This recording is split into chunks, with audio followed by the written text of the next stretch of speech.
اب دیکھا شانے سے شانہ ملا، جانے کا بہانہ ملا اور جنت میں ٹھکانہ ملا۔ اتنا ہی نہیں، حضور پاک سے کوئی چیز چھپی نہیں ہے، میرے آقا ان کا یہ جذبہ دیکھ رہے تھے، آپ نے اجازت مرحمت فرمائی جن کا جذبہ اتنا جوان ہو انہیں بدر کے میدان میں موقع تو ضرور ہونا چاہیے، لیکن تاریخ آج تک گواہ ہے، بخاری اٹھاؤ، مسلم اٹھاؤ، حدیثوں کی کتابیں اٹھاؤ، تاریخ میں یہ رقم ہے، اوروں نے اگر کافروں کو مارا ہوگا ان بچوں نے تو سیدھے کفر کو مارا ہے، اوروں نے اگر جہل کو مارا ہوگا ان بچوں نے تو سیدھے ابو جہل کو مارا ہے۔ یہی دو بچے تھے جو مصطفیٰ کریم صلی اللہ علیہ وسلم کی محبت میں تڑپتے تھے۔ یہ مجاہدین کا کردار ہے۔ جہاں میں کہتا ہوں اب آپ کے سامنے یہ دو بچوں کو میں رکھ دیا تو آپ کسوٹی پرکھ کر کے بتاؤ اے مسلمانوں کسے میدان میں اترنا چاہیے؟ باڈی بلڈر کو، پیسے والے کو، سیٹ والے کو، طاقت والے کو؟ نہیں، مصطفیٰ کریم صلی اللہ علیہ وسلم کی عزت کی حفاظت کے لیے نہ باڈی کا ہونا شرط ہے، نہ عمر کا ہونا شرط ہے، نہ مال کا، نہ سیاست کا، بلکہ صرف جذبہ سچا ہونا شرط ہے۔ میرے آقا صلی اللہ علیہ وسلم کے لیے مر مٹنے کا جذبہ ہو تو پھر بچے بھی میدان میں آئیں تو بڑوں کا کردار ادا کر سکتے ہیں۔ ان بچوں نے جو کردار ادا کیا ہے، ابو جہل کے گھوڑے کو مارا اور نیچے گرا کر اس کے سینے پہ بیٹھ کر اس کی گردن قلم کر دی تھی، تاریخ میں موجود ہے۔ اور ان دو جوان شہزادوں نے، جوان بھی ہم کیا کہیں، ان فوان شباب، ابھی تو ان کے چہرے پر آئے بھی نہیں تھے اتنی جلدی ہی، لیکن کیا ہوا، وہ کیا کہتے تھے جانتے ہیں؟ انہیں پتا بھی نہیں تھا وہ مدینے کے رہنے والے تھے، مکہ کبھی نہیں گئے، مکہ کبھی نہیں گئے، مدینے میں رہنے والے۔ حضرت عبد الرحمن بن عوف اس جنگ میں موجود ہیں، بڑے صحابی ہیں، عشرہ مبشرہ میں سے۔ وہ کہتے ہیں یہ دو بچے میرے پاس آئے، پوچھنے لگے چچا ابو جہل کس کا نام ہے، کون ہے وہ؟ حضرت عبد الرحمن کہتے ہیں میں نے ان سے کہا تم کو اس سے کیا کرنا ہے، وہ سردار قریش ہے، وہ پہلوانوں کا پہلوان ہے، تم کیا کرو گے؟ بچوں نے جو جواب دیا وہ ہمارا درس ہے۔ انہوں نے کہا سنا ہے وہ مصطفیٰ کی شان میں گالیاں دیتا ہے، بس یہی چیز تھی جس کی وجہ سے تلاش میں تھی، حبیب باری صلی اللہ علیہ وسلم کو وہ گالیاں دیتا ہے۔ حضرت عبد الرحمن مسکراتے رہے، دو بچے ہیں اور ڈھونڈ رہے ہیں کس کو، اس زمانے کے بڑے طاقتور پہلوان کو۔ حضرت عبد الرحمن کہتے ہیں میں اسی بات چیت میں تھا کہ اچانک ابو جہل سامنے سے گزر رہا تھا، میں نے کہا بچوں وہ دیکھو وہی خبیث ہے جو گھوڑے پر جا رہا ہے۔ ان بچوں نے ابھی بات مکمل بھی نہیں ہونی پائی تھی کہ چیل کی طرح جھپٹ پڑے اس پر۔ انہوں نے یہ نہیں دیکھا کتنی طاقت ہے ان کے پاس، کتنی قوت ہے ان کے پاس۔ یہی میں بار بار دہراتا رہوں گا اقبال کا شعر، آئینے جواں مرداں حق گوئی وہ بے باکی، اللہ کے شیروں کو آتی نہیں روبائی۔ اللہ کا جو شیر ہے، ارے شیر ہوتا ہے، بچہ ہو تو بھی شکار کرتا ہے، بوڑھا ہو تو بھی شکار کرتا ہے، شیر ہے، اللہ کے شیروں کو آتی نہیں روبائی۔ حضرت عبد الرحمن بن عوف کہتے ہیں میں نے ان کی مجاہدانہ کردار کو دیکھا، ان بچوں نے سر تو قلم کیا اس کا، واپس آئے تو کیا وہ صحیح سلامت آ گئے؟ کافروں نے ان کو مارا، ایک شہزادے کے مونڈے پر تلوار ماری جو ہاتھ لٹک گیا، کٹ گیا ہاتھ پورا کندھے سے اور بغل کی چمڑی سے لٹکتا رہا۔ یہ منظر بھی دیکھا ہے، اس نوجوان بچے نے وہاں سے بھاگ کر کے مرہم پٹی نہیں کی، وہ لٹکتا ہوا ہاتھ ویسے ہی چھوڑا، تلوار دوسرے ہاتھ میں اٹھا لی، دوسرے ہاتھ میں تلوار اٹھائی۔ میاں انگلی کٹ جائے برداشت سے باہر ہوتا ہے، مونڈے سے ہاتھ کٹ گیا ہے۔ اس کے بعد منظر یہ بھی دیکھا گیا، اس بچے نے اپنے ہاتھ کو پیر میں دبا کر کھینچ کے نکال دیا، جو چمڑی سے لگا ہوا تھا بغل کی، نکال کر پھینک دیا، کہا مجھے اس ہاتھ کی ضرورت نہیں جو خلل اندازی کر رہا ہے۔ یہ دونوں شہزادے بدر میں شہید ہوئے، معاذ اور معوذ رضی اللہ تعالیٰ عنہما۔ ہزاروں لاکھوں سلام ان شہزادوں پر۔ ہماری زندگیاں تمام ہو گئی مگر ہم ان کے قدموں کے ناخنوں تک بھی نہیں پہنچ سکتے، ان کے قدموں کی دھول تک بھی کوئی نہیں پہنچ سکتا جنہوں نے مصطفیٰ کریم صلی اللہ تعالیٰ علیہ وسلم کی عزت کی حفاظت کے لیے، اسلام کی سربلندی کے لیے، حق کے علل اعلان بیان کے لیے اپنی زندگیاں وار دیں اللہ کی بارگاہ میں۔ عزیزان گرامی وقار، آؤ اسی طرح زندگی کا وہ لمحہ بھی دیکھیں جو سیدنا حنظلہ رضی اللہ تعالیٰ عنہ کو ملا. آج رات شادی ہوئی ہے, دلہن سہاگ رات میں ہے, لیکن باہر اعلان ہوا, اس نوجوان نے شادی کی رات ہی اپنی بیوی سے کہا مجھے جانا ہوگا, اس لیے کہ نبی کونین صلی اللہ علیہ وسلم کی طرف سے بلاوا آیا ہے, حضور کی عزت پر کافروں نے, دشمنوں نے حملہ کیا, مجھے جانا ہوگا. بیوی نے رخصت کیا, خوشی خوشی رخصت کیا, ہاتھوں اور پیروں میں بیڑیاں نہیں ڈالی کہ کہاں جا رہے ہیں, آج کی دلہنوں میں چھوڑ کر ولیمہ بھی نہیں ہوا. نہیں, دلہن نے خوشی خوشی رخصت کیا. وہ حنظلہ بھی آئے میدان احد میں, اور دوسرے دن جام شہادت بھی نوش کیا. واپس نہیں آ سکے, واپس نہیں آ سکے. کون ہے ہم میں سے جو یہ قربانیاں پیش کر سکتا ہے؟ اے نوجوانوں, باتیں کرنا بہت آسان ہے, لوگوں کے درمیان جواں مردی کی باتیں پیش کرنا یہ بہت آسان ہے, عملی میدان میں اتر آنا یہ بہت کمال کی بات ہے. اللہ تعالیٰ جس سے چاہے کام لے لے. وہ صحابہ کے کردار ہم کیوں بیان کرتے ہیں؟ اس لیے بیان کرتے ہیں کہ تمہارے اندر سے بزدلی دور ہو جائے, خوف نکل جائے. تم جن چیزوں کو لے کر کے ڈرتے رہتے ہو, میرا کیا ہوگا, میرے بچوں کا کیا ہوگا, میرے گھر کا کیا ہوگا, کون ان کو دیکھے گا, میں اگر کہیں چلا گیا, مجھے اگر بند کر دیا, ظالموں نے مار دیا, یہ سوچ خالی تمہاری ہے. ان صحابہ کو کبھی ایسا سوچنے میں نہیں ملا؟ کیا ان کی بیویاں نہیں تھی, ان کے بچے نہیں تھے؟ ان مجاہدین اسلام کا کوئی تھا ہی نہیں, وہ جو اس طرح سے حضور پاک کے لیے نکل پڑتے تھے. اے نوجوانوں, ان کی بھی خاندان تھے, ان کی بھی جائیدادیں تھیں, ان کے بھی مال پراپرٹی تھے. سیدنا عثمان ابن عفان رضی اللہ تعالیٰ عنہ کے کتنے بڑے کاروبار تھے, کتنے بڑے پراپرٹیاں تھیں. لیکن مجھے یہ بتاؤ, ان صحابہ کی پراپرٹیاں, جائیداد, مال, دولت, اولاد, باغیچے کبھی بھی حضور کے اور ان کے درمیان حائل نہیں ہو سکی, کبھی بھی آڑ نہیں بن سکی. فرق صرف یہی ہے کہ آج ہر چیز ہمارے سامنے آڑ بن جاتی ہے, آڑ بن گئی. مائیں آڑ بنتی ہیں, باپ آڑ بن جاتا ہے. اگر کوئی جوان اٹھتا بھی ہے, حق بولنے کی بات کرتا ہے, تو اس کے گھر والے ہی سب سے پہلے اس کے ہاتھ پیر میں باندھ دیتے ہیں. حالات خراب ہیں, تو کہاں جا رہا ہے, مولانا بولتے رہتے ہیں, ان کا کیا ہوتا ہے, تو مر جائے گا. یہی سب تو باتیں آتی ہیں. یہ بزدلی جو آج گھروں میں سکھائی جا رہی ہے, جن ماؤں نے اور جن بہنوں نے اپنے بھائیوں کو اس طرح کی باتیں سکھائی, مت جاؤ ان کی باتوں پر, یہ جوش کی باتیں کرتے ہیں, میدان میں لے جا کر کے مار ڈالیں گے, وہ خود تو زیف رہیں گے, تم اندر چلے جاؤ گے, مارے جاؤ گے.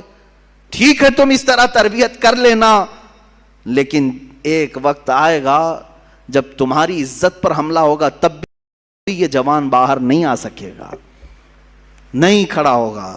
چیلنج کرتا ہوں, لکھ کر کے رکھ لینا. تم نے اس کو روکا ہے اللہ اس کے رسول کی رضا کے لیے, اللہ اس کے رسول کی رضا حاصل کرنے جانے سے تم نے روکا, تو پھر تمہاری حفاظت بھی یہ کبھی نہیں کر سکے گا. یاد رکھنا, جو اللہ اس کے رسول کی رضا کے لیے نکلنے والا جوان ہے, وہ سب سے زیادہ اپنے گھر کی حفاظت کرنے کا اہل بھی ہوتا ہے. وہ اپنے بھائیوں, بہنوں, ماں, بچیوں سب کی حفاظت کا اہل بھی ہوتا ہے. خیر, سیدنا حنظلہ رضی اللہ تعالیٰ عنہ مجاہدین میں ایک اعلیٰ کردار کا نام ہے. عمار بن یاسر, حضرت یاسر رضی اللہ تعالیٰ عنہ مجاہدین میں ایک اعلیٰ کردار کا نام ہے. اور سیدنا خالد بن ولید سیف اللہ المسلول مجاہدین کے ایک اعلیٰ شخصیت کا نام ہے, جنہوں نے حضور پاک صلی اللہ تعالیٰ علیہ وسلم کے ساتھ جنگیں لڑی, حضور کے زمانے میں بھی, حضور کے بعد بھی. یہ ایک ایسے مجاہد کا نام ہے جس سے آج بھی دنیا کانپتی ہے, آج بھی دنیا کانپتی ہے. لوگ چاہتے ہیں کہ خالد بن ولید کے اوراق کو بند کر کے رکھیں, کبھی نہ اٹھائیں, ان کا مطالعہ نہ کیا جائے, ان کی سیرت نہ پڑھی جائے, اس لیے کہ معلوم ہے اچھوں کی سیرت پڑھنے کے بعد اثر ضرور آتا ہے, اثر ضرور آتا ہے.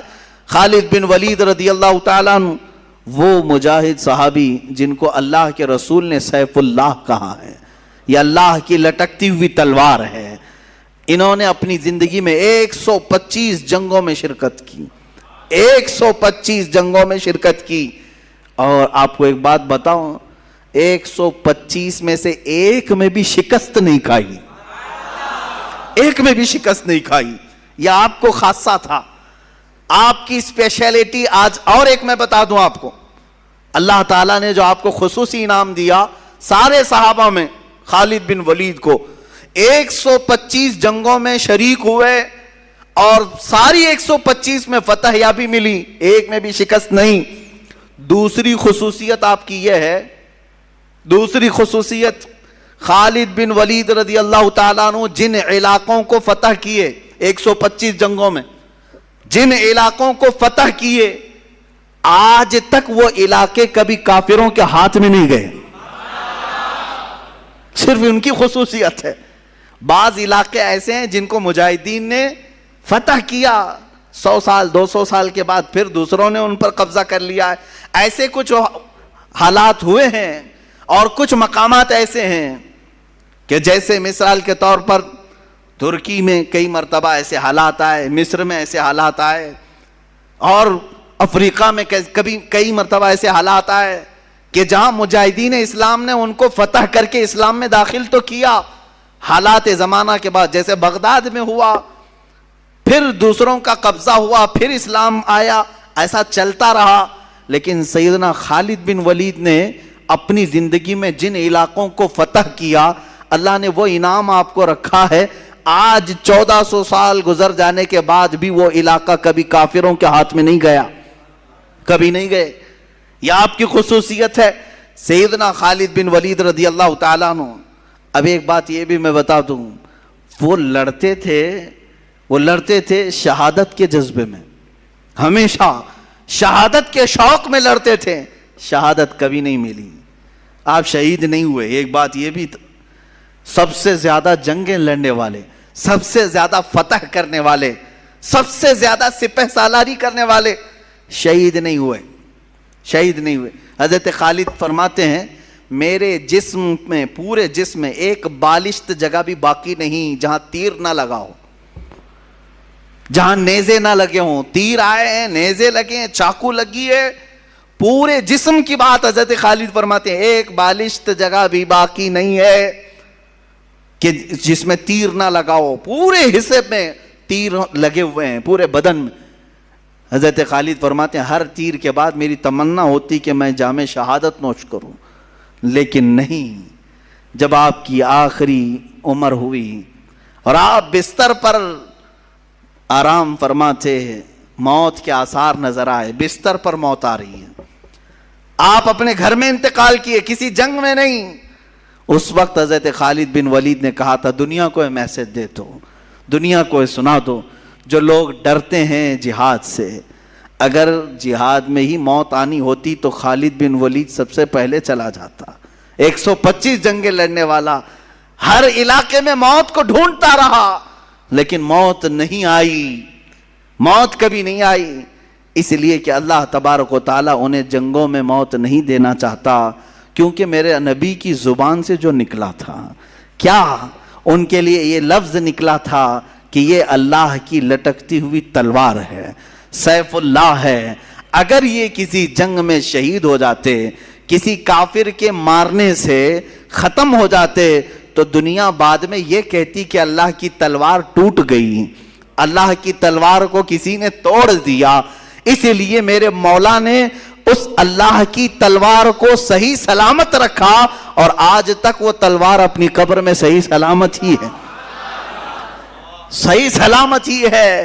یہ اس بات کا بھی اشارہ ہے کہ رسول اللہ نے جسے اللہ کی تلوار کہا وہ ٹوٹی نہیں ہے، وہ کبھی بھی پھر سے واپس امت میں بیدار ہو سکتی ہے، ہو سکتی ہے۔ اسی لیے اقبال نے کہا تھا نکل کے صحرا سے جس نے الٹ دیا تھا تخت روما کو، نکل کے صحرا سے جس نے الٹ دیا تھا تخت روما کو، سنا ہے قدسیوں سے میں نے کہ وہ شیر پھر ہوشیار ہوگا، سنا ہے قدسیوں سے میں نے کہ وہ شیر پھر ہوشیار ہوگا، وہ شیر انشاءاللہ العزیز اسی امت میں ہوشیار ہوگا۔ یہ لیکن شرط یہ ہے کہ ان مجاہدین کو سنا جائے اور سنایا جائے۔ سیدنا خالد بن ولید رضی اللہ تعالیٰ عنہ، میں مختصر چل رہا ہوں، باقی جوانوں کی ذمہ داری ہے کہ وہ پھر اپنے مطالعے کو وسیع کریں اور ان کو سرچ کریں اور پڑھیں، کتابوں میں ان کو نکالیں، ان صحابہ کو۔ صحابہ اکرام رضوان اللہ تعالیٰ علیہ مجمعین میں حضرت مصعب بن عمیر رضی اللہ تعالیٰ عنہ سفیر اسلام ہیں۔ سفیر اسلام کس کو کہتے ہیں؟ ایمبیسیڈر حضور پاک صلی اللہ تعالیٰ علیہ وسلم کے۔ حضرت جعفر طیار رضی اللہ تعالیٰ عنہ سفیر اسلام ہیں، حضور صلی اللہ تعالیٰ علیہ وسلم کے پاس سے خط لے کر کے جاتے تھے. کہاں جاتے تھے؟ کہاں جاتے تھے؟ چوک میں، محلے میں کھڑے ہو کر درس دینے کے لیے نہیں، وہ صحابہ لے کر سیدھے بادشاہوں کے تخت کے سامنے کھڑے ہوتے. بڑے بڑے جو بادشاہ تھے، یہ صحابہ کہاں کہاں گئے؟ مصر کے بادشاہ کے پاس گئے، روم کے بادشاہ کے پاس، ایران کے بادشاہ کے پاس، یہ سب خطوط لے کر بحرین کے بادشاہ کے پاس. جتنے اس وقت بادشاہ تھے یہ صحابہ یا تو اکیلے ہوتے یا دو لوگ ہوتے، سیدھے صرف دو لوگ ہوتے. میرے آقا صلی اللہ علیہ وسلم کا لیٹر خط لے کر کے جاتے اور بادشاہ کے پاس کھول کر کے پڑھتے. کیا کہتے اس میں؟ ایسا نہیں کہ آپ کی اقبال بلند ہو، آپ کی سلطنت بڑی ہے، آپ کی رعایا ایسے ہیں، نہیں، بلکہ سیدھے کہتے بسم اللہ الرحمن الرحیم، اللہ کے نام سے شروع جو نہایت مہربان رحمت والا. میں محمد صلی اللہ تعالیٰ علیہ وسلم کی طرف سے سفیر بن کر کے آیا ہوں. اے بادشاہ، میں تجھے دعوت دیتا ہوں کہ تو اسلام قبول کر لے، اور اسلم تسلم یہ کہتے تھے. حضور کے اکثر خطوں میں یہ لکھا جاتا تھا اسلم تسلم، اسلام لاؤ امن پا جاؤ گے. یہ کس سے کہہ رہے ہوتے؟ وہ اپنے قیدیوں سے نہیں، ملک کے بادشاہ سے. بادشاہ غور سے سنتا بھی تھا، بادشاہ غور سے سنتا بھی تھا. ان دو صحابہ کا رعب کیسا تھا جو تخت کے سامنے کھڑے ہو کر کے بلند و بالا اعلاناً کہتے. کئی مواقع ایسے آئے جن بادشاہوں کے سامنے جھک کر جانے کی عادت رہی ہے، رواج رہا ہے، وہاں وزیروں نے کہا کہ نہیں یہاں سجدہ کر کے جانا ہے.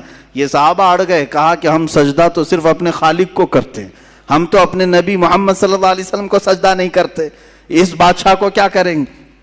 وہ جا کر کے پیغام دیتے بادشاہ کو کہ یہ لوگ کہہ رہے ہیں کہ سجدہ کر کے نہیں آئیں گے، جھک کر نہیں آئیں گے. بادشاہ کہتا جیسے آئے ویسے ہی آنے دو. کیا پیغام لائے ہیں؟ کیونکہ عرب میں جو بات پھیلی تھی ہر ایک کو تجسس تھا، ایکسائٹڈ تھا کہ کیا میسج آیا ہوگا پتہ نہیں. حضور صلی اللہ علیہ وسلم کا میسج خط لکھتے اور پتہ نہیں ان کی زبانوں میں بلا کا اثر بھی ہوتا. شاہ مقوقس کو کے دربار میں، مصر کے دربار میں، بادشاہوں کے دربار میں یہ دو صحابہ ہیں جو قاصد بن کر کے گئے، اور کئی بادشاہ ہیں اسی وقت اسلام قبول بھی کی. بادشاہ کی بات کر رہا ہوں. نجاشی کے دربار میں، نجاشی ایتھوپیا کا بادشاہ، شاہ حبشہ جس کو حبشہ کہتے ہیں، وہ آج کے زمانے میں اس کو ایتھوپیا کہتے ہیں. حضرت جعفر طیار کھڑے ہوئے جبکہ ان کے مخالفت میں ابو سفیان مکہ سے آئے ہوئے تھے کافروں کی طرف سے ان کے بارے میں بولنے کے لیے کہ ان کو پناہ مت دو. نجاشی نے کھڑا کیا، کہا کیا تم پیغام لے کر کیا ہو، سناؤ ذرا. حضرت جعفر طیار طٰہٰ کی آیتیں پڑھنے لگ گئے. طٰہٰ ما انزلنا علیک القرآن لتشقی الا تذکرۃ لمن یخشی. وہ عرب لوگ تھے اور نجاشی عربی جانتا تھا. جب اس نے قرآن کی آیتیں سنی تو کہا اور کچھ پڑھو. اتنا پڑھایا کہ وہ اپنے کرسی پر ہی جھومنے لگا. اس کے بعد وہ عیسائی بادشاہ تھا، سارے لوگوں کے درمیان کھڑا ہو کر اپنی کرسی سے نیچے اتر آیا اور کہا، اس کے تاریخی الفاظ ہیں کہ جس کا پیغام لے کر کے تم یہاں آئے ہو، سچ بتاؤں میں گواہی دیتا ہوں وہ اللہ کے رسول ہیں. ان کا ہی یہ کلام ہو سکتا ہے، کسی رسول کا ہی یہ کلام ہوگا، وہ اللہ کے رسول ہیں. اور نجاشی نے جو تاریخی جملہ کہا تھا، کہا اللہ کی قسم اگر وہ یہاں ہوتے میں ان کے قدموں کو دھو کر پانی خود پی لیا کرتا. لیکن میرے عزیزوں، یہ کردار کس کا تھا؟ ان بادشاہوں کے تخت تک جا کر کے بھی اسلام کی دعوت دینا. یہ وہ صحابہ تھے جن کا مجاہدانہ کردار تو دیکھیں. یہاں لوگ ابھی ڈر کے مارے چھپاتے ہیں، کہتے ہیں نہیں حالات اچھے نہیں، نہ بولیں، ان تمام لوگوں کو برا لگتا ہے. کس کو برا لگتا ہے؟ سارے لوگ اپنے اپنے دین کی بات کر سکتے ہیں اس دنیا میں، تو ہم کیوں اپنے دین کی بات نہیں کر سکتے؟ جو دین اللہ کو پسند ہے، جو دین اللہ کا مختار ہے، اس دین کے بارے میں ہم کیوں نہیں بات کر سکتے؟ ہر ایک کو آج اختیار ہے. آپ نہیں دیکھ رہے آج جو پروپیگنڈا پھیلایا گیا ہے، کوئی ایک مسلمان تبلیغ کرے اور دوسروں کو اسلام کی اچھائیاں بتائے اور وہ اسلام میں آئیں تو یہ آتنکوادی ہے. باہر سے اس کو فنڈنگ آتی تھی اور یہ دھرم پریورتن کرواتا تھا، اور یہ خود پنڈت آگ کی ہون کروا کر کے کچھ غریب مسلمانوں کو آدھار کارڈ اور الیکشن کارڈ کے نام پر دھرم پریورتن کریں. تو کوئی مسئلہ نہیں. یہ دغلی باتیں آج ہمیں یہاں دیکھنے کو جو مل رہی ہیں، اس کی وجہ یہی ہے جس کو میں بار بار کہتا ہوں، تم اپنی اگر ذمہ داری چھوڑو گے تو یہ دوسرے کتے اس ذمہ داری کی طرف آنے لگ جائیں گے. تم اپنی ذمہ داری کیا چھوڑے ہو؟ جس کو میں کہتا ہوں دیوار کیا گری میرے خستہ مکان کی، لوگوں نے آنے جانے کا راستہ بنا لیا ہے. آج جو تبلیغ ایمان والوں کا حصہ تھی، جو ہم بڑھ چڑھ کر کے لوگوں کے درمیان میرے آقا کے اخلاق کریمانہ بتاتے تھے، وہ آج تقریباً لوگوں نے بیان کرنا اور بتانا چھوڑ دیا.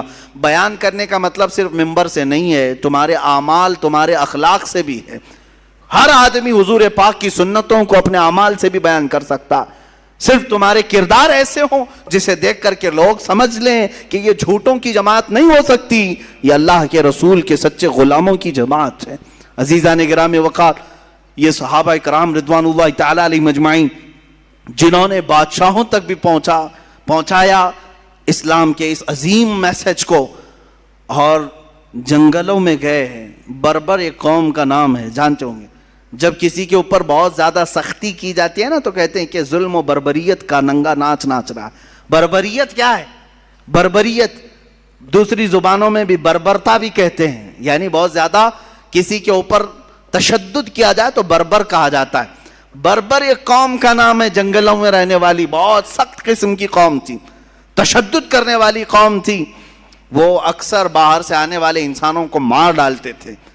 جنگلوں میں، افریقہ کے جنگلوں میں رہنے والی ایک قوم، بربر قوم، جس کا سامنا کوئی نہیں کرنا چاہتا.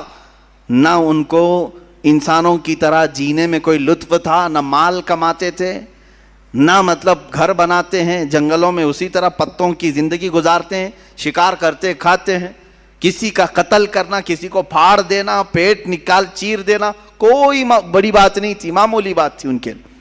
اس بربر قوم کے پاس رسول اللہ کے یہ دیوانے صحابہ اسلام لے کر کے گئے. اسلام لے کر کے گئے اس بربر قوم کے پاس جن کی زبان تک نہیں آتی تھی. صحابہ گئے. کیا ان کو ڈر نہیں تھا کہ ہمارے جاتے ہی ہماری شکل و شباہت کو دیکھ کر کے یہ لوگ ہم پر حملہ کریں گے، مار ڈالیں گے؟ نہیں، اللہ کے شیروں کو آتی نہیں روبائی، وہ کسی میدان میں بھی چل پڑتے تھے.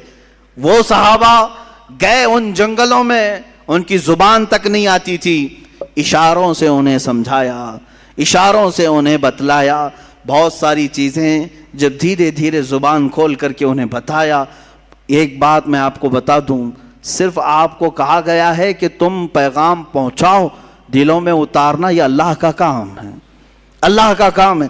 وہ صحابہ اسی یقین کے ساتھ جاتے اور جنگل میں رہنے والی بربر قوم کے سامنے جب میسج پیش کیا، کبھی کوئی چیزیں بجا کر کے، کبھی اشاروں سے، لیکن چند دنوں کے بعد دیکھا اس بربر قوم نے انہی صحابہ کو امام بنا کر ان کے پیچھے نمازیں بھی ادا کرنا شروع کیا. جنگلوں میں نمازیں قائم ہو گئیں، اور اس کے بعد آج تک وہ قوم اسلام سے وابستہ ہے. آج تک وہ قوم اسلام سے وابستہ ہے.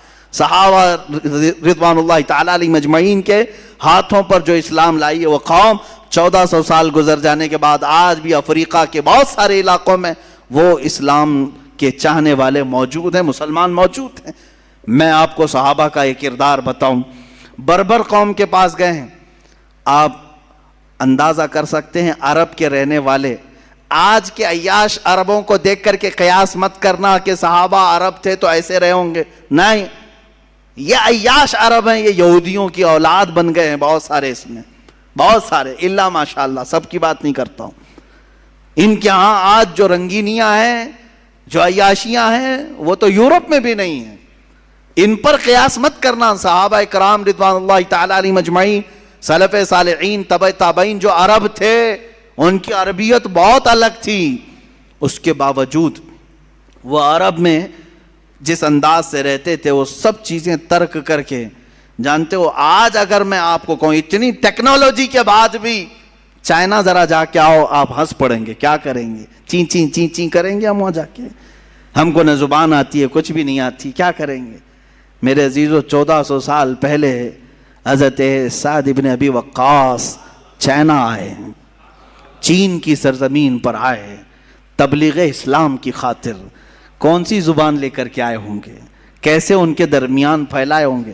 جانتے ہیں اس صحابی کی تبلیغ اسلام سے چائنا میں اسی وقت اسلام پھیلا بھی تھا. چائنا کی زبان مختلف بالکل، ان کا رنگ الگ، ان کے تہذیب الگ، ان کے اخلاق الگ. اتنا ہی نہیں، وہی عرب کے صحابہ ہیں، وہی عرب کے صحابہ ہیں جو وہاں سے مدینہ طیبہ سے نکلے تو ہمارے اس دیار غریب ہندوستان میں بھی تشریف لائے. دیار غریب نواز ہندوستان میں بھی تشریف لائے.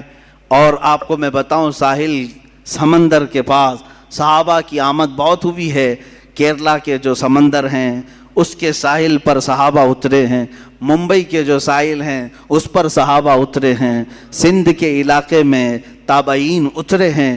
یہ ہندوستان کی سرزمین پر وہ تجارت بھی کیے. اور یہاں جب آئے سیدنا مالک بن دینار رضی اللہ تعالیٰ عنہ، جن کی تاریخ میں یہ ملتا ہے کہ ان کے صرف ایک کردار کو دیکھ کر کے وہاں کے راجے نے، وہاں کا جو بڑا پیسے والا تھا وہ مرعوب ہو گیا.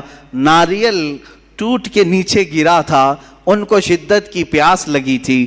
آپ نے کہا مجھے پانی چاہیے اشارے سے، تو قریب کھڑا ہوا آدمی کہا یہ ناریل اٹھاؤ پی لو، کیرلا میں ناریل بہت ہوتے ہیں. مالک بن دینار نے کہا نہیں، پہلے یہ بتاؤ تو یہ کس کا درخت ہے، مالک کون ہے، پہلے میں اس کی اجازت تو لے لوں. کہا یہاں یہ سب چلتا نہیں ہے، جو راستے پر پڑے اٹھا لیا جاتا ہے. کہا وہ تم اٹھاتے ہوں گے، میں رسول اللہ کا غلام ہوں، ہم کسی کی بھی چیز کو بغیر اجازت کے چھوتے تک نہیں ہیں. یہ بات اس نے راجے سے جا کر کہا تو اس راجہ نے ان کی باتوں کو سن کر بہت زیادہ متاثر ہوا. انہیں پانی بھی پیش کیا گیا اور پوچھا گیا یہ جو آپ ایمان لے آئے ہو، یہ جو علم کی دولت یا اخلاق کی کہاں سے لے آئے ہو؟ اس مالک بن دینار نے سیدھے اشارہ کیا مدینے کے سورج کی طرف کہ یہ کرنیں وہاں سے چلی ہیں. اس راجہ نے اسی وقت سفر کا ارادہ بھی کیا اور سفر کے لیے چل بھی پڑا. بعض تاریخی روایات میں یہ ملتا ہے کہ وہ حضور پاک صلی اللہ علیہ وسلم کی بارگاہ میں جا کر مشرف اسلام بھی ہوا. یہ صحابہ تھے، وہ ہندوستان تک آئے، ہمارے علاقے تک آئے، چائنا گئے، افریقہ گئے. اور میرے عزیزو، اسلام کے تبلیغ اور انتشار میں جو ان کا کردار ہے، صدیاں گزر جائیں گی، بہت ساری چیزیں گزر جائیں گی، میں بیان نہیں کر سکوں گا. صحابہ اکرام رضوان اللہ تعالیٰ علیہم اجمعین کی وہ جماعتوں میں سے جوان لوگ اٹھے ہوئے ہیں. اسی سندھ کا علاقہ، ہند اور سندھ دو تھے، ہند اور سندھ. ابھی سندھ جو ہے اکثر حصہ پاکستان میں ہے. پہلے یہ دو ہند اور سندھ مشہور تھے. سندھ کے علاقے میں راجہ داہر سنگھ، جو کشمیر کے آگے ایک راجہ کی حکومت تھی. اب یہ لوگ اس کو ابھی برا سمجھیں گے کہ ہمارے راجے کی برائی کر رہا ہے، جب گنڈا ہوگا تو گنڈا ہی کہیں گے. ہاں، کچھ عورتوں کو اس نے گرفتار کیا تھا، اس کے گنڈوں نے کچھ عورتوں کو گرفتار کیا جو مسلمان تھیں، وہ حج کے سفر پر جا رہی تھی. یہ 90 ہجری کا واقعہ ہے. اور وہ پکارتی رہ گئیں، لیکن گنڈوں نے انہیں گرفتار کیا، پکڑ لیا. اب ان عورتوں نے کہا صرف اتنی آواز سے کہ کوئی ہے جو ہماری آواز عرب تک پہنچائے. اس وقت حجاج بن یوسف گورنر تھا. کچھ تجارت کرنے والے جو عرب سے آئے ہوئے تھے انہوں نے آواز سنی، واپس جا کر کے گورنر کے پاس یہ بات بتا رہے تھے کہ ہم سندھ کے علاقے سے آئے. وہاں کے ایک راجہ نے چند عورتوں کو، اس کے گنڈوں نے چند عورتوں کو گرفتار کیا. وہ پکار رہی تھی کوئی ہے. گورنر کے سامنے یہ تاجر اپنا واقعہ بیان کر رہے تھے. وہیں سامنے سے ایک جوان شہزادہ گزر رہا تھا، صرف 18 سال کی عمر تھی، محمد بن قاسم. کھڑا ہو گیا، واقعہ سنا. عرب میں رہنے والا شہزادہ محمد بن قاسم، صرف 18 سال کی عمر ہے. وہیں رک گیا. اور گورنر چونکہ اس کا چچا لگتا تھا، اس نے کہا چچا میں جانے کے لیے تیار ہوں. اور وہیں سے پکارا زور سے، لبیک یا اختی، اے میری بہن تیرا بھائی حاضر ہوگا. جو سندھ سے تو نے آواز اٹھائی میں حاضر ہوتا ہوں. 10,000 کا لشکر لے کر سب سے پہلے ہندوستان میں آنے والا محمد بن قاسم ہے. سندھ کے علاقے میں آئے. میرے عزیزوں، لوٹ مار کرنے نہیں آئے تھے، مال لوٹ کر لے جانے نہیں آئے. جیسے کہ تم سب جانتے ہو انگریز یہاں کیا کرنے آئے تھے، سارا یہاں کا لوٹ کر کے لے گئے. کبھی یہ لوگ بیان نہیں کرتے ہیں. انگریزوں کے غلام یہ تاریخ نہیں جانتے. 200 سال انگریز لوٹتے رہے, کھاتے رہے, سب انگلینڈ پہنچاتے رہے, اس کے باوجود ان کو صرف خلجی نظر آتا ہے, ان کو اورنگزیب نظر آتا ہے. ارے میاں وہ آئے, یہاں بنائے اور یہیں دفن بھی ہوئے, یہیں دفن بھی ہوئے. ایک اور بات میں بتاؤں آپ کو, یہ بار بار یہ کہتے ہیں باہر سے آئے ہوئے بادشاہ تھے لوگ, باہر سے آئے ہوئے بادشاہ تھے. مجھے یہ بات سمجھ میں نہیں آتی, باہر سے کیسے ہوئے, باہر سے کیسے ہوئے؟ اس وقت جو وہ ہندوستان تھا اس میں افغانستان بھی شامل تھا, پاکستان الگ نہیں تھا, بنگلہ دیش الگ نہیں تھا, نیپال الگ نہیں تھا, افغانستان کا بھی اکثر حصہ اس وقت ہندوستان میں شامل تھا. ہند اتنا بڑا تھا, اور یہ جتنے بادشاہ حکومت کیے ان میں سے اکثر کا تعلق اسی افغان سے ہے. یہ باہر سے کہاں سے آئے؟ اس وقت جو اکھنڈ بھارت تھا اسی کے تھے. بہرحال اب پٹی پڑھانے کے لیے, لوگوں کے لیے بیوقوف بنانے کے لیے ان کے پاس بہت سارے طریقے ہیں. میں گفتگو سے ہٹتا نہیں, میں آپ سے یہ کہہ رہا ہوں محمد بن قاسم لوٹ مار کرنے نہیں آئے, وہ انصاف کا ترازو قائم کرنے کے لیے آئے. آ کر کے راجا سے کہا کہ جن عورتوں کو تم نے گرفتار کیا انہیں چھوڑ دو. اس نے کہا تم ہوتے کون ہو, کیسے میں چھوڑ دوں؟ یہ تمام باتیں غرور اور نخوت کی تھیں, تکبر اور گھمنڈی کی تھی. پھر اس جوان نے کہا تو چلو ٹھیک ہے, پھر دو بدو ہو جاتے ہیں, مقابلہ کرتے ہیں, جو فتح پالے اس کے حق میں یہ زمین بھی, یہ حکومت بھی, اور یہ عورتیں بھی. اس نے منظور کر لیا. اسے معلوم نہیں تھا پہلی مرتبہ وہ جوان شیر سے اس کا مقابلہ ہو رہا تھا. 3 دن سے زیادہ لڑائی چل نہیں سکی, سارے فوجی مارے گئے اور وہ راجہ گرفتار ہوا محمد بن قاسم کے ہاتھ میں. میں یہ پوچھنا چاہتا ہوں میرے عزیزو, 18 سال کی جوانی میں وہ طاقت کہاں سے آئی تھی؟ وہ طاقت کہاں سے آئی تھی جو عرب کی سرزمین سے سنگلاخ سفر طے کر کے آیا, پہاڑوں کا سفر, دریاؤں کا سفر اور پتھریلے راستوں کا سفر طے کر کے آیا, اور پھر ان عورتوں کو آزاد کرایا اور لوگوں سے کہا جس کا دل چاہے وہ اسلام قبول کرے, جس کا دل چاہے وہ اپنے مذہب پر رہے. یہ بات میں نہیں کہہ رہا, الہ آباد یونیورسٹی کے ایک بڑے پنڈت ہیں جنہوں نے کتاب لکھی ہے محمد بن قاسم کی سیرت پر, وہ پنڈت خود کہتے ہیں, اس پنڈت نے لکھا ہے کہ میں نے محمد بن قاسم سے زیادہ عدل اور انصاف کرنے والا کسی کو نہیں دیکھا. میرے عزیزو, یہی تو اسلام کی خصوصیت ہے کہ یہ جہاں گئے رسول پاک کے اخلاق و کردار لے کر کے گئے ہیں, یہ جہاں جہاں گئے امن کا پیغام لے کر کے گئے ہیں. محمد بن قاسم کے بعد ایک شہزادہ اور بھی نظر آتا ہے جس کی عمر اور بھی جوان تھی, وہ طارق بن زیاد ہے. وہ عرب کی سرزمین سے نکلا اور کہاں گیا؟ اللہ اللہ, اسلام تیرے چاہنے والوں میں کتنے جوہر ہیں, کتنے گوہر ہیں, کتنے چھپے ہوئے لال و موتی ہیں, ایک ایک کے تذکرے سے دل باغ باغ ہوتا ہے. محمد بن قاسم کو بھی دیکھا آپ نے. طارق بن زیاد کون ہے؟ طارق بن زیاد ایک جوان شہزادہ ہے, ایک سپاہی ہے, اور جوانی ایسی, قوت اور جوش و جذبہ ایسا کہ سب سے پہلے بیڑا اٹھاتا ہے اور کہتا ہے میرے محمد عربی صلی اللہ علیہ وسلم کا پیغام میں یورپ کی سرزمین پر لے جانا چاہتا ہوں. یورپ کی سرزمین عیسائیوں سے بھری ہوئی, مسیحیوں سے بھری ہوئی, صلیبیوں سے بھری ہوئی, اور بہت سخت قسم کے عیسائی تھے. اس وقت جانے کے لیے عرب اور یورپ کے بیچ میں ایک سمندر تھا, میڈیٹرین سی آج بھی اس کو کہتے ہیں. آج بھی ہم نے دیکھا ہے بحر متوسط ایک سمندر حائل ہے. اس سمندر کا سفر طے کر کے ان مجاہدین کو جانا تھا.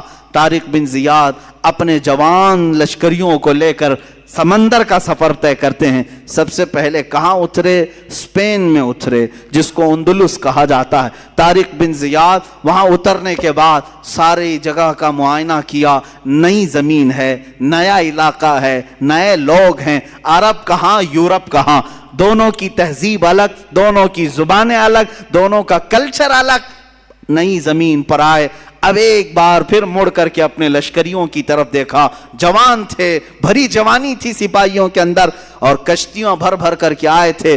سب کو بلا کر کے کہا طارق بن زیاد ایک تمہارے درمیان پیغام دینا چاہتا ہے, آج کی شام تک جسے واپس عرب لوٹنا ہے وہ لوٹ جائے, اور جسے رہنا ہے وہ یہی رہ جائے. کوئی ہے جو لوٹنا چاہتا ہے؟ شام تک کا وقت ہے.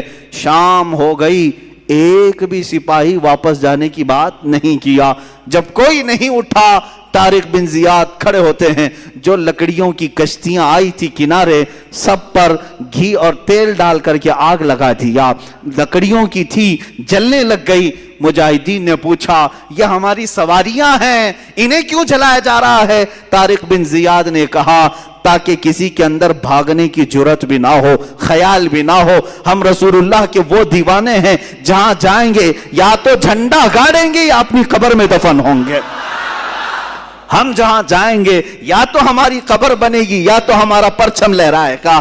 طارق بن زیاد کا یہ جوش، یہی جوش تھا، یہی ولولہ تھا۔ ان مجاہدین نے پہلا قدم رکھا اور اللہ نے بھی انہیں فتح مبین عطا فرمایا۔ یورپ کی سرزمین سمٹتی چلی آئی ان تابعین اور کچھ صحابہ کے قدموں میں۔ یہ یورپ کی سرزمین ایسے آتی گئی کہ ایک وقت ایسا آیا کہ اس اسپین پر اسلامی حکومت کا راج تھا۔ 750 سال تک اسلامی حکومت کا پرچم بلند ہوا، یہیں سے پورے یورپ میں اسلام پھیلایا گیا۔ آج بھی یورپ کے جن علاقوں میں اسلام پھیلا ہے وہ اسی یورپ کے اس ملک کے ذریعے سے پھیلا۔ طارق بن زیاد کی قبر پر اللہ لاکھوں رحمتیں نازل فرمائے، ان کی قبر پر مولا ابر رحمت نازل کرے کہ جس ایک جوان کے جذبے نے پورے بر اعظم ایک کانٹیننٹل کو اسلام کے دامن میں داخل کیا ہے۔ عزیزان گرامی، اسلام تیرے چاہنے والوں میں کتنے گوہر، کتنے لال و موتی چھپے ہوئے ہیں۔ ہم تاریخ میں آگے بڑھ کر کے آتے ہیں تو پھر ایک مجاہد کا نام آتا ہے جسے صلاح الدین کہا جاتا ہے۔ صلاح الدین ایوبی کون ہے؟ ایک وہ مجاہد ہے، سپاہی تھا اور نور الدین زنگی کی تربیت میں رہنے والا، کشاں چلتا تھا۔ بسا اوقات ایسا تھا کہ خاندان الگ تھا، بڑے لوگوں کا، پیسے والوں کا خاندان تھا، لیکن اللہ جس کا دل بدل لے اور جس کو کام پر لگائے تو پھر دنیا کے تماشوں سے اس کا جی اٹھ جاتا ہے۔ وہ نکلا۔ یہ وہ زمانہ تھا جب عیسائیوں نے بیت المقدس پر قبضہ کر لیا تھا، مسلمانوں پر پابندی لگائی تھی، قتل عام کیا تھا، فلسطین کو خون سے نہلا دیا تھا۔ اس وقت یہ خبریں پھیلتی تھی۔ بغداد میں کسی اور کی خلافت تھی، مصر میں کسی اور کی تھی، شام میں، یمن میں، عراق میں الگ الگ خلفاء موجود تھے، لیکن بس یہی کہ سو رہے تھے یا اپنے حرم خانوں میں عورتوں کو رکھے ہوئے۔ بہت سارے الگ الگ اسلامی خلفاء میں بھی بعض عیاشیاں آئیں۔ اس زمانے میں یہ اٹھتا ہے ایک سپاہی جس کی راتوں کی نیند بے قرار ہے اور اس کا چین و سکون ختم ہو چکا ہے۔ صرف ایک ہی سوچ کہ قبلہ اول اگر آج ان لوگوں کے ہاتھ میں ہے جہاں سے میرے آقا کی معراج ہوئی، جہاں میرے آقا نے ہزاروں انبیاء کی امامت کی، وہ اگر آج ہمارے درمیان نہیں ہے تو پھر ہماری کوئی عزت باقی نہیں ہے۔ یہ سوچ لے کر کے نکلا اور اس کے بعد مصر جب تشریف لائے، یہاں پر نور الدین زنگی کے انتقال کے بعد صلاح الدین ایوبی کو سپہ سالار بنایا گیا، مصر کا گورنر بنایا گیا۔ مصر کی گورنری آنے کے بعد سب سے پہلے قسم اٹھاتا ہے یہی صلاح الدین، کہتا ہے کہ اللہ کو گواہ بنا کر کہتا ہوں اس وقت تک چین سے اپنے گھر میں نہیں آؤں گا جب تک بیت المقدس میں اپنا مصلی نہیں بچھاؤں گا۔ اتنا ہی نہیں، ایک جگہ سے گزرتے ہوئے ایک بڑھئی کو دیکھا جو ممبر بنا رہا تھا اور پوچھا بہت خوبصورت ہے، میں خرید لوں؟ کہا لے لو۔ کہا اسی دن یہ نیت کر لیا کہ اس ممبر کو میں بیت المقدس میں ضرور لگاؤں گا، اور وہی ایک حوصلہ ہے، ایک عزم ہے، اور اس کے بعد نکلے۔ کتنی جنگیں ہوئی، کتنے مقابلے ہوئے، اللہ اکبر، کتنی راتیں یہ جنگلوں میں کاٹتے رہے، کتنے ان کے ساتھ ہیلے بہانے کیے گئے، اپنوں نے غداریاں کی، منافقین نے دھوکہ دیا، تقریباً زندگی پر 12 مرتبہ خونی حملے کیے گئے، سر پر وار کیے گئے، کندھے پر وار کیا گیا، لیکن جسے اللہ رکھے اسے کون چکھے؟ اللہ جس کی حفاظت فرمائے۔ صلاح الدین ایوبی سے جو کام لینا تھا وہ کام لے کر رہا، رب تعالیٰ کی یہ منشا ہے۔ اس کے بعد ایک وقت وہ بھی آیا کہ صلاح الدین ایوبی کی تاریخ میں حیرت کی بات میں اگر آپ کو بتا دوں، ایک وقت ایسا بھی آیا کہ صلاح الدین کے پاس 12,000 کا لشکر تھا، سب سے بڑا لشکر ہے، 12,000 کا لشکر تھا۔ عیسائی کھار کھائے ہوئے تھے، ہر جنگ میں ہارتے تھے، شکست کھاتے تھے، تو کیا کیا؟ صلیبیوں کے بڑے بڑے بادشاہوں نے اپنی فوجیں جمع کرنا شروع کی، اتنی فوجیں جمع کی کہ 4 لاکھ کو پہنچ گئی، اور وہ 4 لاکھ کی فوج جب مقابلے کے لیے نکل کر کے آئی، ملک شام کا علاقہ تھا، صلاح الدین سے کہا گیا اب یہ معرکہ خون ریز ہے، کیسے 4 لاکھ آ رہے ہیں، تمہارے پاس کیا ہے؟ 12,000۔ سب کو جمع کیا میدان میں، پوچھا صلاح الدین ایوبی نے کہ سنا ہے صلیبیوں نے، عیسائیوں نے 4 لاکھ کا مجمع جمع کر لیا ہے، یہ خونی جنگ ہو سکتی ہے، ہم 12,000 کی تعداد میں ہیں، چاروں جگہ سے اگر وہ حملہ آور ہو جائیں تو پھر ہم مٹھی بھر ہوتے ہیں، تمہارا کیا خیال ہے، ہم یہ چھوڑ کر چلے جائیں یا پھر میدان میں رہیں؟ فوجیوں نے جواب کیا دیا؟ وہ کہتے ہیں کہ ہم کسی ایرے غیرے کے سپاہی نہیں، ہم صلاح الدین کے سپاہی ہیں۔ اللہ کے شیروں کو آتی نہیں روباہی، آئینے جواں مردہ حق گوئی وہ بے باکی۔ اقبال نے سچ کہا تھا، اللہ کے شیر کبھی لومڑی بننا پسند نہیں کرتے، میدان جنگ میں اڑ جاتے ہیں۔ اس کے بعد ہوا یہی، تاریخ نے دیکھا صلاح الدین ایوبی کی 12,000 کا یہ لشکر میدان میں اترا، 4 لاکھ کی فوج کو انہوں نے 3 دن کے اندر اپنی سیاسی بصیرت سے ایسے ٹکڑوں میں تبدیل کیا کہ تقریباً 8 ٹکڑوں میں الگ الگ انہیں بانٹ دیا، الگ الگ طریقے سے۔ اور مقابلے کے بعد تاریخ نے آج، یہ میری اپنی لکھی ہوئی بات نہیں کہہ رہا ہوں، عیسائیوں کے جو بڑے مورخ ہیں، تاریخ داں ہیں، انگلینڈ کے جو بڑے تاریخ داں ہیں، انہوں نے لکھا ہے کہ 4 لاکھ کی ہماری فوج کو صلاح الدین نے دھول چٹا دیا، دھول چٹا دیا، سب شکست کھا کر کے چل پڑے۔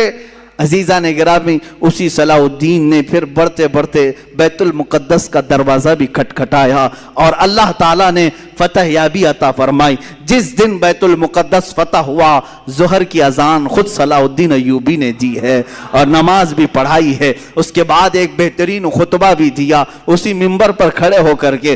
بیت المقدس فتح ہونے کے بعد کرنا کیا چاہیے تھا؟ جنہوں نے مارا تھا مسلمانوں کو انہیں پکڑ لیتے، جنہوں نے مسلمانوں کا مال لوٹا تھا انہیں پکڑ لیتے، جو وہاں عیسائی تھے۔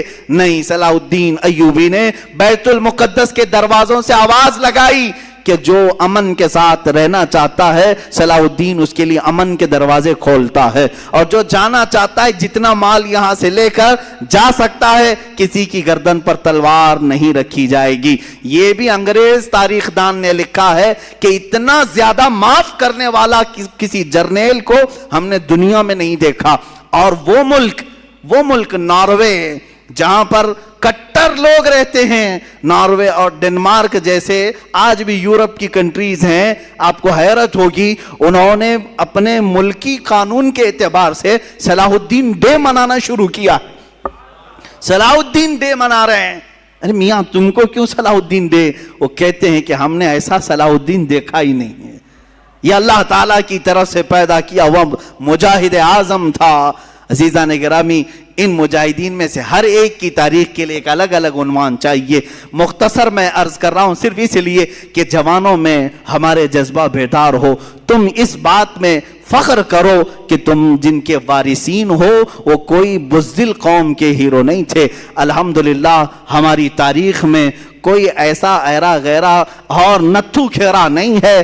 اگر ہم تاریخ اٹھائیں تو آج بھی لوگوں کے سروں پر بجلیاں کون دیں گی، بجلیاں کڑکیں گی، اس لیے کہ صلاح الدین ایوبی کے بعد ہم نے تاریخ میں یہ بھی دیکھا ہے جس نے 3 بر اعظم، تقریباً دنیا میں 7 بر اعظم ہے نا، کانٹیننٹل، افریقہ، ایشیا، یورپ، یہ جو 7 بر اعظم ہیں، ان میں 3 بر اعظم کو اپنی طاقت اور اپنے اخلاق، اپنے کردار سے روشن کیا۔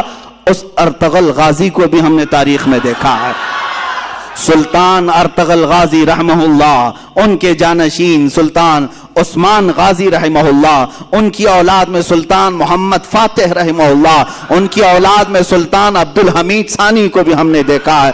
ان کی مثالیں تم نہیں لا سکو گے۔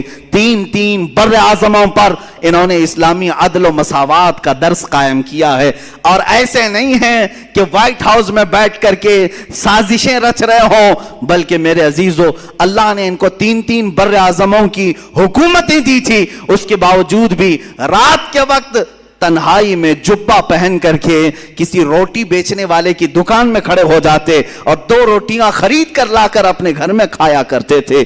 یہ بادشاہان اسلام بھی تھے, مجاہدین اسلام بھی تھے.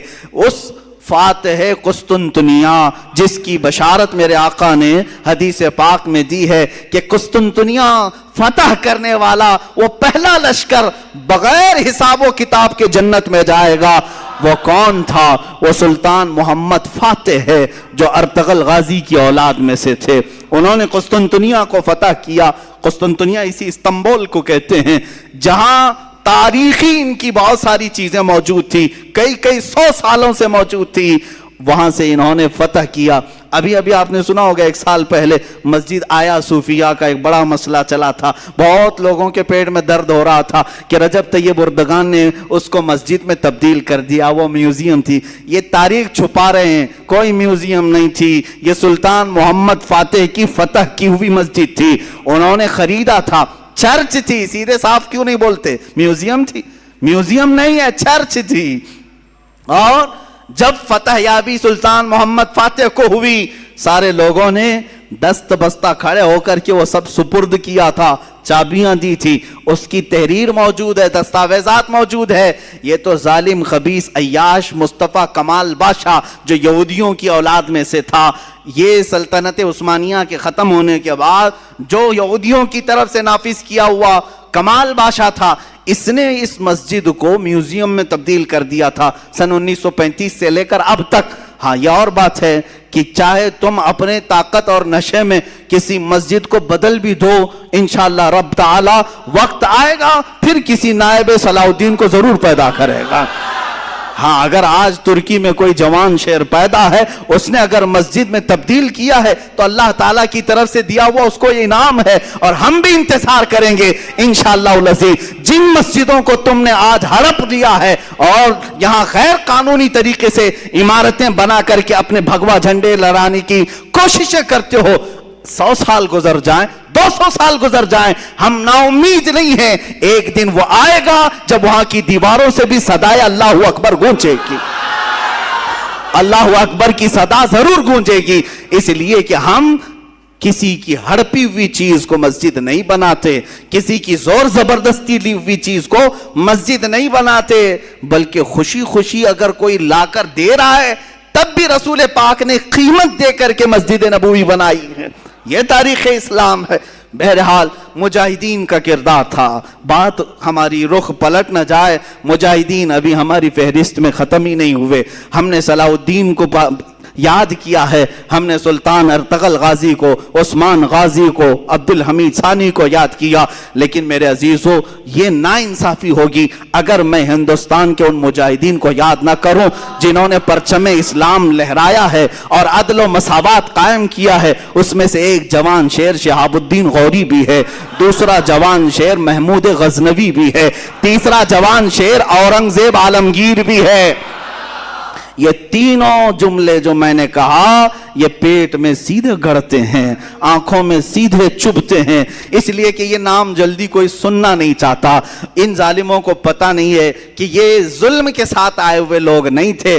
تم تاریخ تو ذرا اٹھا کے پڑھو, کہاں سے اب نفرت کے ماحول میں جی رہے ہو. ہندوستان کو آج چند پاکھنڈیوں کے حوالے کیوں کر دیا جو زہر کھول رہے ہیں. ہندو مسلم فقط کٹرتا کی باتیں کر کے لوگوں میں نفرتیں پھیلا رہے ہیں, جس کی وجہ سے بہت سارے لوگ اب یہ ماحول کو اپنانے لگ گئے ہیں. میں کہتا ہوں عقل مند آدمی وہ ہے جسے چاہیے کہ وہ خود اسلام کو پڑھے, مجاہدین اسلام کو پڑھے, ہندوؤں کو بھی پڑھے, ان کی مقدس کتابوں کو بھی پڑھے, پھر فیصلہ کرے. یعنی کوئی نفرت اور تشدد کی بات نہیں ہے. یہ آج جس طرح سے بیوقوف بنا رہے ہیں, یہاں ہندو خطرے میں ہے, ہندو خطرے میں, کن لوگوں سے خطرے میں ہے, کن لوگوں سے خطرے میں؟ 14% لوگوں سے خطرے میں ہے, 14%, 15% لوگوں سے خطرے میں ہے. ارے 20 لاکھ 25 لاکھ کی آبادی ہماری بتائی جاتی ہے. 140 کروڑ کی آبادی میں 140 کروڑ کی آبادی میں 20 لاکھ 25 لاکھ لوگ, باقی 100 کروڑ لوگوں کے لیے خطرہ ہے. یہ بنایا ہوا خطرہ ہے اور کچھ بھی نہیں ہے. بنایا ہوا خطرہ ہے کیونکہ تمہیں معلوم نہیں ہے جس کو تم نے اوپر بٹھایا ہے وہ کپڑے کے سانپ بہت دکھاتا ہے، ہاں پلاسٹک کے سانپ دکھاتا ہے جس سے لوگ ڈرتے ہیں، پکڑ لو تم پتہ نہیں چلے گا، کوئی سانپ کاٹنے والا نہیں، یہ جتنی اپنے منہ سے پھینکتا ہے وہ سب کپڑے کے سانپ ہیں۔ یا پھر یہ لوگ آج جو ڈرا رہے ہیں خطرہ ہے خطرہ ہے، میں ان ہندوؤں سے بھی کہوں گا جو سیکولر دماغ رکھتے ہیں، ان کی باتوں میں آ کر خواہ مخواہ بیوقوف نہ بنو۔ مسلمان یہاں پر کتنے سو سالوں سے ہے، 700 سال تک جب یہاں اسلامی حکومت رہی تب ہندو خطرے میں نہیں تھے، تب مندریں سلامت رہی، کچھ ہوا مندروں کو؟ ہزار سال پرانی مندر آج بھی ہندوستان میں ہیں کہ نہیں ہیں؟ تاریخ جا کر کے پوچھ لو ان سے ہی، سب مندریں موجود ہیں۔ جب خطرہ نہیں ہوا 700 سال حکومت میں رہنے کے بعد، اب چلو آزادی کے بعد 70 سال اور بھی گزر گئے، اس وقت بھی خطرہ نہیں تھا، یہ 2014 سے خطرہ بہت بڑھ گیا۔ کیوں؟ بیوقوف بنا رہے ہیں، ان لوگوں سے خطرہ بڑھ گیا۔ ارے وہ بھی کن لوگوں سے خطرہ بڑھا؟ جن کا تم نے مال بھی ختم کیا، ان کی کوئی معاشی حالت صحیح نہیں ہے، ان کی ایجوکیشن میں کوئی نمائندگی نہیں ہے۔ یہ ہماری جماعت جس کا رونا ہم خود رو رہے ہیں، یہاں تو ہمارے صحیح سے آدھار کارڈ نہیں بنے ہوئے ہیں، صحیح سے لوگوں کے پاس کھانے پینے کی چیزیں نہیں ہے، اس قوم کو لے کر اتنی بڑی قوم کو ڈرا رہے ہیں لوگ، اور وہ ڈر بھی رہے ہیں، خوف کھا بھی رہے ہیں۔ میں یہ صاف کہوں گا، ان لوگوں کو چاہیے کہ بیوقوف نہ بنے، یہ ڈرا کر کے اپنی سیاست کرنا چاہتے ہیں، روٹی سیکنا چاہتے ہیں، اور اگر تم ڈرتے ہو اور خوف کھاتے ہو تو پھر یہ تمہاری مرضی، کیونکہ ہم مسلمان ہیں، الحمدللہ ہم مسلمان تھے، ہیں اور رہیں گے۔ اورنگزیب رحمت اللہ تعالیٰ علیہ، شہاب الدین غوری، محمود غزنوی، یہ ان مجاہدین کے نام ہیں جنہوں نے تقوی اور پرہیزگاری کے ساتھ عدل کو قائم کیا، اسلام کے نظام کو بھی قائم کیا۔ اخیر میں چلتے چلتے ہم اس مجاہد آزادی کو بھی سلام پیش کر لیں جو ہمارے علاقے سے آتا ہے، شہید ٹیپو سلطان رحمت اللہ تعالیٰ علیہ۔ اس لیے کہ محرم میں ان کی کیوں نہ یاد کریں، کیونکہ یہ محرم شہیدوں کا مہینہ ہے۔ حسین اعظم کو جس طرح ہم اپنی قبر میں زندہ مانتے ہیں، اسی طرح میسور کے اس شیر کو اپنی قبر میں ہم زندہ مانتے ہیں۔ اور کیوں نہ زندہ مانے، وہ سب سے پہلا توپ مین ہے، وہ سب سے پہلا میزائل مین ہے، سب سے پہلے ہندوستان کو طاقت دینے والا، انگریزوں کے خلاف لڑنے والا ہے۔ تمہارے بھونکنے سے کچھ نہیں ہوگا، وہ کل بھی سلطان تھا، آج بھی سلطان ہے، اور اللہ نے اسے سلطان نام سے بنایا تھا، وہ صبح قیامت تک انشاءاللہ سلطان ہی رہے گا۔ اللہ تعالیٰ ان کے اقبال بلند فرمائے، ان کے جانشین ہماری قوم میں پیدا فرمائے۔ مولا ہم سب کو مجاہدین کی وراثت عطا فرمائے، ہمارے دلوں کو مولا کردار غازیان اسلام عطا فرمائے۔ مولا ہم سب کو بزدلی سے بچائے، بزدلوں کی صحبت سے بچائے، صحابہ تابعین اولیاء کاملین کے نقوش پاکی عمل کی اور اقتداء کی ہمیں توفیق عطا فرمائے۔ وآخر دعوانا الحمدللہ رب العالمین۔ اس ویڈیو کو لائک کریں، ہمارے چینل کو سبسکرائب کر بیل آئیکن ضرور پریس کریں، ہماری نیو ویڈیو